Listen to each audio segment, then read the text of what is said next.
Hi, Christy here, and welcome to another episode of Dog Training at the Kitchen Table. I wanted to have a conversation about doing no harm in the animal community, in the animal world, dog training and things like that. I understand that the title is a bit clickbaity. I just didn't want the title to be long, so it's not intentional to be clickbaity, but I didn't want the title to be obnoxiously long. I wanted to talk about doing no harm because doing no harm is not always so obvious. I saw a post on Facebook. It's always Facebook, right? It's like one of the evils of the world. But I saw a post on Facebook of a woman who is keeping a fennec fox as a pet. First, I would say, don't keep wild animals as pets. Just don't do it. But she's keeping this fennec fox as a pet.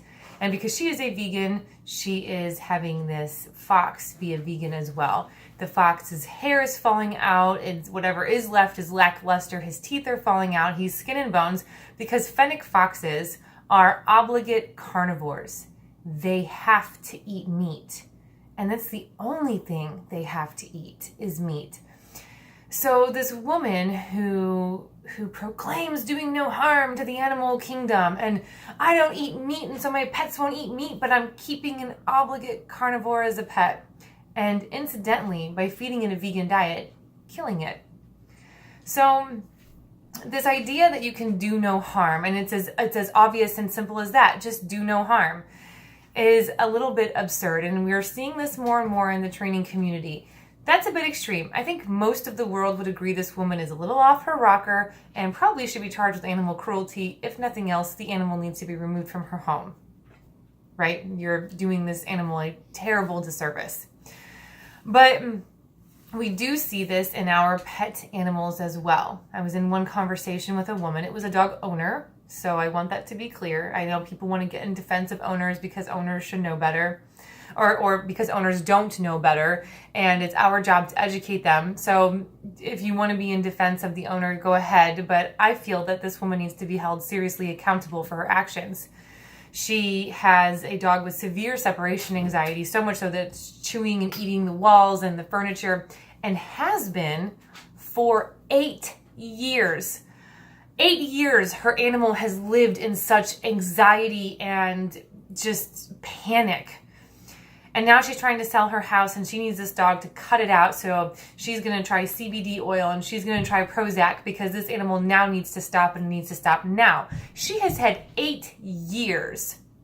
I don't know what her entire life was with this animal, but we can say that obviously the dog was provided an inside home, probably had a bed, probably ate the best foods, definitely had vet care. In all intents and purposes, it would seem that no harm was being done, except that her dog had separation anxiety and was in constant panic all the time for 8 years.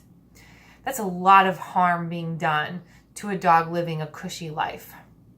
And the fact that we don't see it that way, and we need to, as a society, we need to be seeing it that way, that is a great deal of harm being done to that animal. I was in another conversation with a woman. Her dog is destroying everything in the house. She's looking for strong chew toys and strong chew bones. What can I give my dog to chew on to occupy her so she won't chew my furniture, and so on and so forth. Of course, I go into the conversation about exercise, and she says, well, that's not possible because my dog has severe leash reactivity and I can't walk her. That's a true shame. And this is where I can give owners a little bit of leeway. It is okay not to know. You leave your house and you say, I don't freaking know what to do with this dog barking and lunging at other dogs.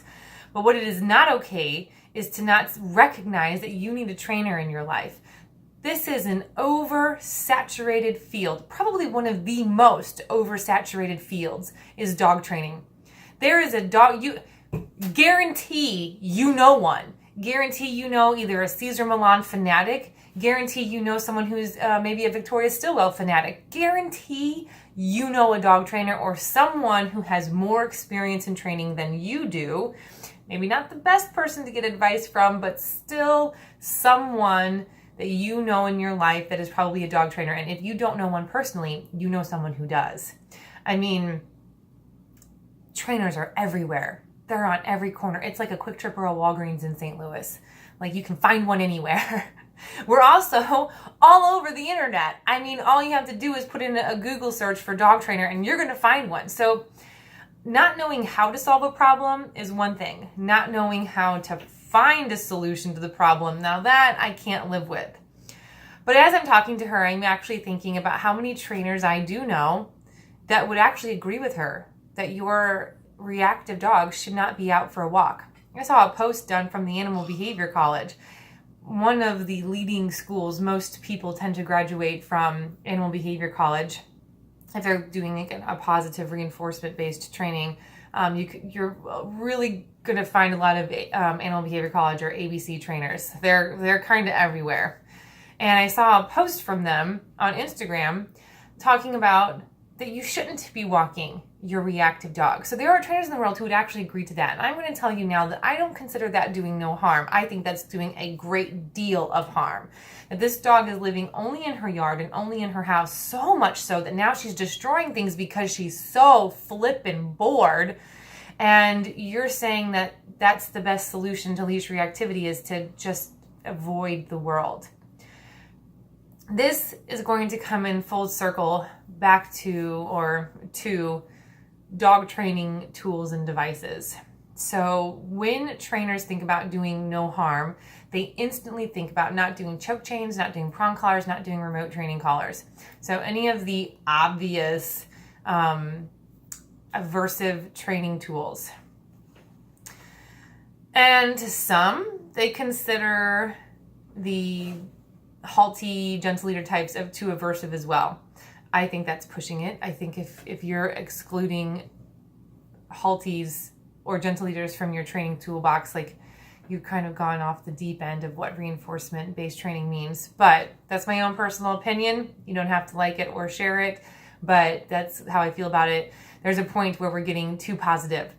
I love the saying, positive is not permissive, because it isn't. I'm primarily a reinforcement-based training, and it is not permissive. And I would also consider that it's not necessarily doing no harm either, especially if your training is to advise people not to leave the house with their dogs, not to let their dogs leave the house. So I would consider not leaving the house more cruel and doing more harm than putting a prong collar on that dog and giving a solid correction and saying, hey, that's not how we behave. That's not how we act. And through time, probably not a whole lot of time, but a little bit of time, because training of all kinds it doesn't matter what you're doing, it doesn't matter what technique you're using, training takes time. But over some time, this dog goes, oh, I'm not supposed to act that way. Got it, right? Through that, we can change their mind. Through reinforcement, we can change their mind. And now we have a dog who can walk through the neighborhood or walk at the park and has a really good life. When before, they were stuck inside the house and the yard, and that was their only life. I mean, really weighing your options, which one's less harm? To me, it's obvious that getting to leave the house is, no matter how we leave the house, is less harm than being stuck at home. There are also trainers in the world who will advise that a dog is in so much trauma or so much anxiety that the dog be euthanized, that would be doing the least amount of harm, would be to kill the animal. That seems to make more sense to some trainers. And this one really blows my mind. Because there is an understanding of trauma being necessary in the medical industry. So your puppy, you bring home a new puppy and they need their vaccinations. The trip to the vet could be traumatic and the vaccines could be traumatic. Certainly there's pain involved with the vaccines. There could even be adverse reactions to the vaccines, but ultimately that trauma is more of a benefit in the long run because now the animal is protected from diseases. Trauma to equal protection, right? If an animal was hit by a car, your dog was hit by a car, and your vet gives you this option of you can either amputate the leg or you can euthanize the animal. Everyone goes, amputate the leg. Anyone, human or animal, can learn to cope and learn to deal with and learn to thrive missing a limb.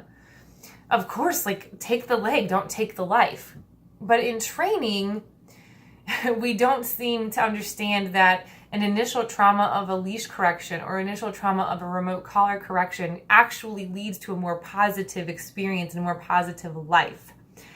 Some people want to lock dogs away, some people want to euthanize dogs, and some people want to correct dogs.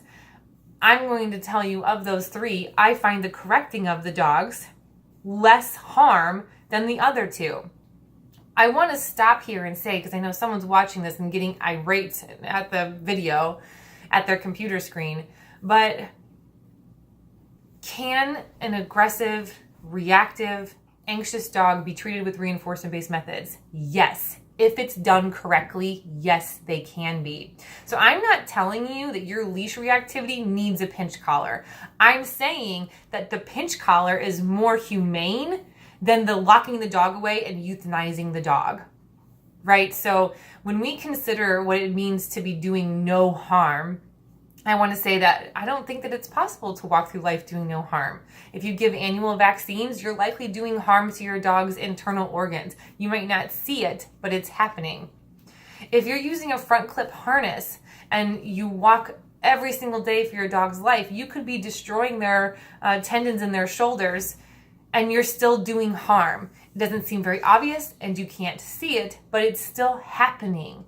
This idea of do absolutely no harm is a little bit ludicrous. It's kind of like force-free. Nothing's force-free. Do you put a leash and collar on your dog and direct how the walk goes? For the most part, sure. Maybe you're one of those people who does the snifferese. Fine, I suppose, if that's what you want to do. But at some point, you say, hey, buddy, I'm not traveling 20 miles. We got to get back home. And you use that leash and collar to force your dog back home. There's no such thing as force-free. And to a degree, there's no such thing as doing no harm. We just have to choose which one's the least amount of harm. And I personally feel like if it came down to a correctional device, whether it be a remote training collar, a pinch collar, a head halter, or even a front clip harness, that a training device would be more humane and less harm than insisting that a dog never leave their house or insisting a dog be euthanized. That's my take on it. Leave your opinions in the comments below.